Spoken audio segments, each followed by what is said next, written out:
2025ರ air ಶೋಗೆ countdown ಶುರುವಾಗಿದೆ. ಇನ್ನು ಟ್ರಾಫಿಕ್ ಸಮಸ್ಯೆ ಆಗಬಾರದು ಅಂತ ಕೂಡ ರಕ್ಷಣಾ ಸಚಿವಾಲಯ ಸಾಕಷ್ಟು ಮುಂಜಾಗ್ರತಾ ಕ್ರಮಗಳನ್ನು ಕೈಗೊಂಡಿದೆ. ಮತ್ತೆ 2019ರಲ್ಲಿ ಪಾರ್ಕಿಂಗ್ ಲಾಟ್ನಲ್ಲಿ ಆದಂತಹ ಅಗ್ನಿ ಅನಾಹುತ ನಿಮಗೆಲ್ಲ ನೆನಪಿದ್ದೇ ಇದೆ.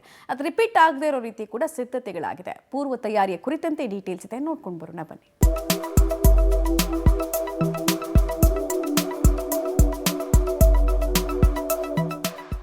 ಏರ್ ಶೋ ಟ್ರಾಫಿಕ್ಗೆ ಬ್ರೇಕ್ ಹಾಕಲು ಪ್ಲಾನ್.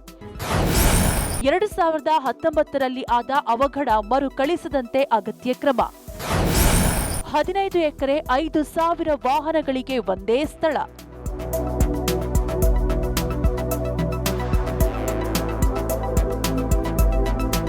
ಏರ್ ಶೋ ಅಂದ ಕೂಡಲೇ ಬೆಂಗಳೂರಿಗರಿಗೆ ಸಂಭ್ರಮದ ಜೊತೆಗೆ ಟೆನ್ಷನ್ ಕೂಡ. ಕಾರಣ, ಏರ್ ಶೋನಿಂದ ಬೆಂಗಳೂರಿನ ಅಂತಾರಾಷ್ಟ್ರೀಯ ಏರ್ಪೋರ್ಟ್ಗೆ ಓಡಾಡುವವರಿಗೆ ಜೊತೆಗೆ ಏರ್ ಶೋಗೆ ತೆರಳುವವರಿಗೂ ಟ್ರಾಫಿಕ್ ಬಿಸಿ ತಟ್ಟುತ್ತೆ. ಸರಿಯಾದ ಸಮಯಕ್ಕೆ ಕಾರ್ಯಕ್ರಮದಲ್ಲಿ ಭಾಗಿಯಾಗೋಕೆ ಸಮಸ್ಯೆ ಆಗಿತ್ತು. ಜೊತೆಗೆ ಈ ಭಾಗದಲ್ಲಿ ಸಂಚರಿಸುವ ಸವಾರರಿಗೂ 4-5 ದಿನ ಭಾರೀ ಟ್ರಾಫಿಕ್ನ ಕಿರಿಕಿರಿ. ಕಳೆದ ವರ್ಷ ಕೂಡ ಟ್ರಾಫಿಕ್ ಎಫೆಕ್ಟ್ನಿಂದ ಕಂಗೆಟ್ಟಿದ್ದ ಜನ ಹೇಗಪ್ಪ ಹೀಗಾದ್ರೆ ಅಂತ ಬೇಸರ ವ್ಯಕ್ತಪಡಿಸಿದ್ರು. ಅದರಂತೆ ಈ ಬಾರಿಯ ಏರ್ ಶೋಗೆ ಆ ಸಮಸ್ಯೆ ಜನರಿಗೆ ಕಾಡಬಾರ್ದು ಅನ್ನೋ ಕಾರಣಕ್ಕೆ ಪಾರ್ಕಿಂಗ್ ಆಗಿ ಈ ಬಾರಿ ಹೊಸ ಪ್ಲಾನ್ ರೂಪಿಸಿದೆ.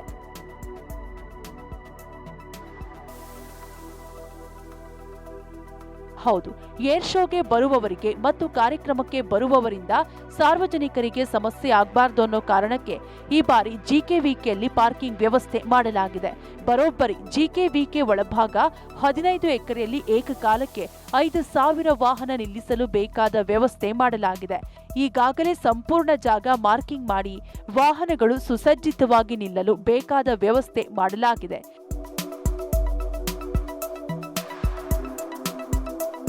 ಜಿಕೆವಿಕೆಯಲ್ಲಿ ಕಾರ್ ಪಾರ್ಕಿಂಗ್ ಮಾಡಿದ ಬಳಿಕ ಅಲ್ಲಿಂದ ನೇರವಾಗಿ ಏರ್ ಶೋ ಜಾಗಕ್ಕೆ ತೆರಳಲು ಉಚಿತ ಬಿಎಂಟಿಸಿ ಬಸ್ ವ್ಯವಸ್ಥೆ ಮಾಡಲಾಗಿದೆ. ಕೇಂದ್ರ ರಕ್ಷಣಾ ಸಚಿವಾಲಯ ಬಿಎಂಟಿಸಿ ಜೊತೆ ಈಗಾಗಲೇ ಒಪ್ಪಂದ ಮಾಡಿಕೊಂಡಿದೆ. ಅದರಂತೆ 180ಕ್ಕೂ ಹೆಚ್ಚು ಬಸ್ಗಳು ನಿತ್ಯ ಉಚಿತವಾಗಿ ಜಿಕೆವಿಕೆಯಿಂದ ಏರ್ ಶೋಗೆ ಪಾರ್ಕಿಂಗ್ ಮಾಡಿದವರಿಗಾಗಿಯೇ ಓಡಾಡಲಿವೆ. 2025ರ ಏರ್ ಶೋಗೆ ಕೌಂಟ್ ಡೌನ್ ಶುರುವಾಗಿದೆ. ಭಾಳ ಪ್ರಮುಖವಾಗಿ ಏರ್ ಶೋನಲ್ಲಿ ಇದ್ದಂತಹ ಒಂದು ದೊಡ್ಡ ಸಮಸ್ಯೆ ಅಂತ ಹೇಳಿದ್ರೆ ಪಾರ್ಕಿಂಗ್ ಜೊತೆಗೆ ಟ್ರಾಫಿಕ್. ಈ ಎರಡೂ ಸಮಸ್ಯೆಗಳು ಬಹಳ ತೊಂದರೆಯನ್ನು, ಅಂದರೆ ಆ ಭಾಗದ ಜನ ಏನಿರ್ತಾಯಿದ್ರು ಅವರಿಗೆ ಬಹಳ ಕಿರಿಕಿರಿಯನ್ನು ಉಂಟು ಮಾಡ್ತಾಯಿತ್ತು. ಈ ಬಾರಿ ಅದನ್ನು ತಡೆಗಟ್ಟುವಂತಹ ನಿಟ್ಟಿನಲ್ಲಿ ಒಂದಷ್ಟು ಪ್ಲ್ಯಾನ್ಗಳನ್ನು ಮಾಡಲಾಗಿದೆ.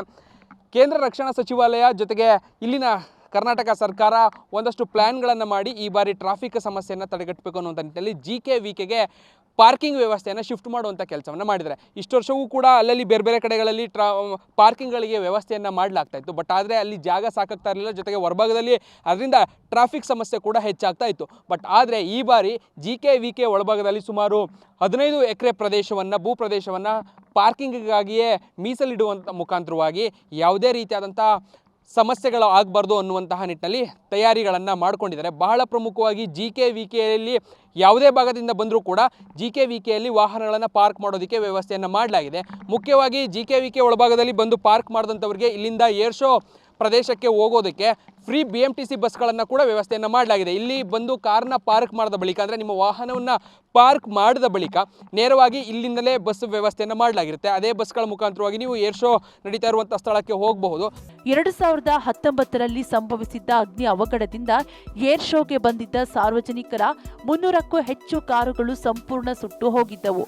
ಈ ಬಾರಿ ಅಂತಹ ಘಟನೆ ನಡೆಯಬಾರದು ಅನ್ನೋ ಕಾರಣಕ್ಕೆ ಜಿಕೆವಿಕೆಯಲ್ಲಿ ಮಾಡಿರುವ ಪಾರ್ಕಿಂಗ್ ಪ್ರದೇಶದಲ್ಲಿ ಹೆಚ್ಚುವರಿ ಅಗ್ನಿಶಾಮಕ ದಳ ವಾಹನ ನಿಯೋಜನೆ ಕೂಡ ಮಾಡಲಾಗ್ತಿದೆ.